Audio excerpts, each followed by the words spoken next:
60 milijonų metų suformavo štai šitos kalnus, kurie yra už manęs, tiksliau už manęs yra viešbutis, o už viešbučio jau yra kalnai.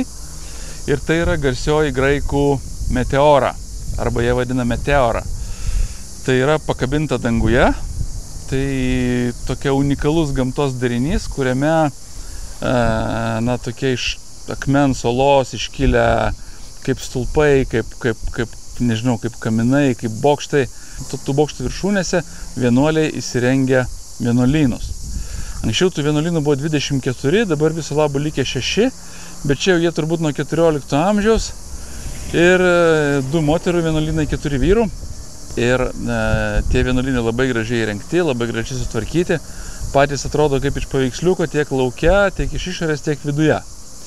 Į kiekvieną galima patekti. Yra tam tikros darbo valandos, lankytojų priėmimo valandos. Tai aš šiandien beveik visus apėjau. Ir prisivaikščiau tikrai sočiai, laiptukais prisilaipėjau. Į kiekvieną vienuolyną užlipti, įžeiti į vidų kainuoja 5 eurai, priima tik grynais pinigais. Bet tikrai vien dėl gero pusdienio čia pasivaikščiot po šitos visus kalnus ir palaipiot tais vienuolynas ir ypatingai kokie vaizdai atsiveria iš tų vienuolynų. Tai tikrai verta čia atvažiuoti. Kas planuojate Graikijoje būti, ypatingai centrinėje dalyje, ne kur nors tolimoj saloj, tai pasimkite turą. Rekomenduoju tikrai pasimti ir atvažiuoti čia, būtent į Meteorą. Jeigu vieną vietą, ką reikia aplankyti Graikijoje ir rinktis ten tarp Akropolio ir Meteoros, tai tikrai Meteora. Ačiū draugam, kurie parekomendavo man čia atvažiuoti. Aš tikrai nesigailiu. Tikrai pamačiau, ko nematęs. Ir aš pasirodo buvau matęs kažkada paveiksliukę, bet kad tai yra taip įspūdinga, tikrai nesitikėjau.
Toliau kelionė namo.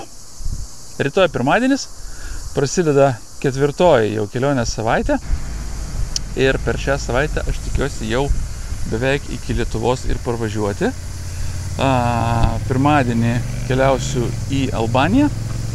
ten nakvosiu turbūt vieną naktį, tada iš Albanijos kelsiuos į Juodkalniją, į Kotoro įlanką, ten matysiu taip pat pabūsiu naktį arba dvi, iš Kotoro įlankos šausiu jau gilin į Juodkalniją iki Durmidoro nacionalinio parko, na, o iš ten jau matysim, kaip keliai ir navigacija ir nuotaikos duos, judėsiu jau į šiaurę, planas, kirsiu turbūt Bosniją ir Hercegoviną, Kroatiją, Vengriją ir tada jau Slovakiją, Lenkiją ir namo.